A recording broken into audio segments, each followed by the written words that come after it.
ఇవాళ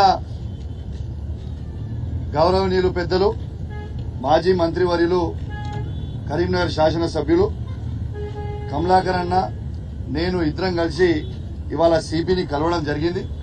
నిన్న ZP meeting లో అయినది మీ మీడియా మొత్తం ఉన్నది. మీ మీడియా సాక్షిగా నేను నిన్న ప్రశ్నలు అడగడం జరిగింది.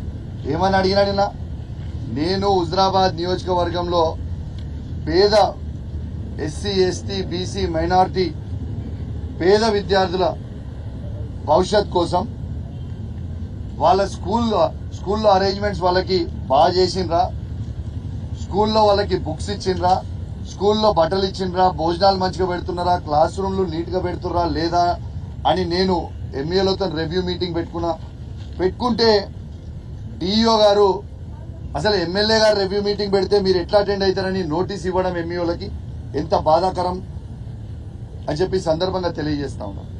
ఇవాళ వాస్తవంగా చెప్పాలంటే ఇవాళ కమలాకర్ గారు జిల్లా మంత్రిగా ఉన్నప్పుడు ప్రతి సంవత్సరం మీరు రికార్డు తీసుకోవచ్చు, ప్రతి సంవత్సరం ఎడ్యుకేషన్ మీటింగ్ స్కూల్ స్టార్ట్ అవుతున్న ఇయర్లో రివ్యూ మీటింగ్ కంపల్సరీ జిల్లా హెడ్ క్వార్టర్ లో పెట్టేది.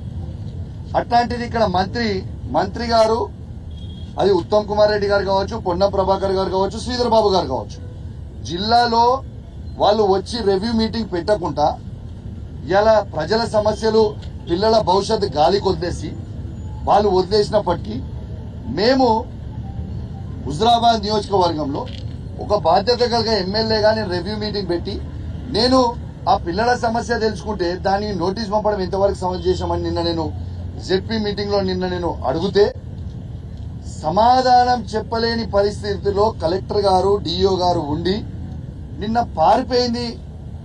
జెడ్పీ వాళ్ళ నుంచి అధికారులు మీ అందరి సాక్షిగా వాళ్ళు పారిపోయారు.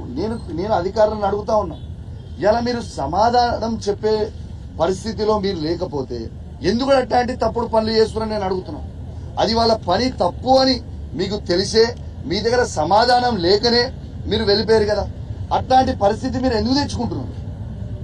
ఇలా ప్రభుత్వము ఇలా వాళ్ళు ఉండొచ్చు, రేపు మేము రావచ్చు, కానీ లీగల్ గా ఎట్లుంటే మీరు అట్లా చేయాలి. కానీ మీరు సమాధానం చెప్పలేని పరిస్థితిలో మీరు అధికారులు తెచ్చుకుంటున్నారు అంటే మీరు ఏం చేస్తున్నారు ఒకసారి మీ మనస్సాక్షికి మీరు ఎట్లా చేస్తున్నారు, మీరు ఏం చేస్తున్నారు అనేది మీ మనస్సాక్షికి మీరు ఆలోచన చేసుకోండి.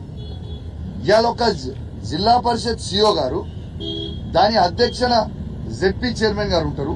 అసలు జెడ్పీ చైర్మన్ గారి అప్రూవల్ లేకుండా ఇలా వచ్చి కంప్లైంట్ ఇచ్చే రైటే సిఓ గారికి లేదు. ఇది రాజ్యాంగం కల్పించింది. ఇలా రాజ్యాంగం నాకు ఏం కల్పించింది? ఒక శాసన సభ్యునిగా నా గలం ఎత్తుకోనికే ఇలా జెడ్పీ ఆఫీస్ లో కావచ్చు, అసెంబ్లీలో కావచ్చు, ఇలా ఎత్తుకునే అవకాశం నాకు ఉన్నది. దాన్ని మీరు తుంగలకి ఎట్లా దొక్కుతారో అని నేను అడుగుతా ఉన్నాను. ఇలా నిన్న మీరు అందరు మీడియా ఉన్నారు, నిన్న నేను చేసిన తప్పేంటిది? నేను కలెక్టర్ గారిని అడిగిన డిఓ గారికి నోటీస్, మీరు డిఓ గారు నోటీస్ ఎట్లా పంపినరు దానికి జవాబు చెప్పండి.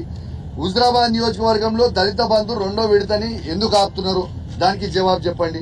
ఇవాళ హుజరాబాద్ హాస్పిటల్లో కేసీఆర్ కిట్లు ఎందుకు ఇస్తలేరు? మగబిడ్డ పుడితే 12,000, ఆడబిడ్డ పుడితే 13,000 ఎందుకు ఇస్తలేరు? న్యూట్రిషన్ కిట్ ఎందుకు ఇస్తలేరు? ఇలా జమ్మికుంట హాస్పిటల్లో గైనకాలజిస్ట్ డాక్టర్ని ఎందుకు తీసేసిండ్రు? ఇలా నేను అడగడం తప్ప ఇవి అడిగితే దీనికి జవాబు చెప్పలేక మీరు ఆఫీస్ నుంచి వెళ్ళిపోయి ఇలా మీరు వెళ్ళిపోతున్నారు. మీరు ఏమని వెళ్ళిపోతారు? నేను జవాబు చెప్పకుండా లేచి అబ్జెక్ట్ గా వెళ్ళిపోతుంటే మేము నాతో పాటు మా జెడ్పీటీసీలు మా ఎంపీపీలు నిల్చొని మాకు న్యాయం చేయండి కలెక్టర్ గారు అని మేము చూపించినాము. దాంట్లో తప్పేంటిది? తర్వాత కలెక్టర్ గారు మేము వెళ్ళిపోతాము అంటే సరే ఓకే వెళ్ళిపోండి అని వెళ్ళిపోయినరు. What is wrong in that?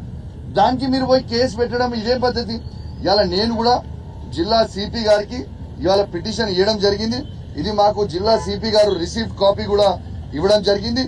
ఇలా ఖచ్చితంగా దీన్ని కూడా ఎంక్వైరీ చేసి సిఓ గారి మీద కూడా ఎఫ్ఐఆర్ చేస్తా, దీన్ని ఎంక్వైరీ చేస్తా, నిజం అయి ఉంటే ఎంక్వైరీ చేసి ఎఫ్ఐఆర్ చేస్తా అని కూడా సిపి గారు కూడా మాకు చెప్పడం జరిగింది. దీన్ని ఎంక్వైరీ చేసి న్యాయం చేస్తాం మీకు కూడా అని చెప్పడం జరిగింది.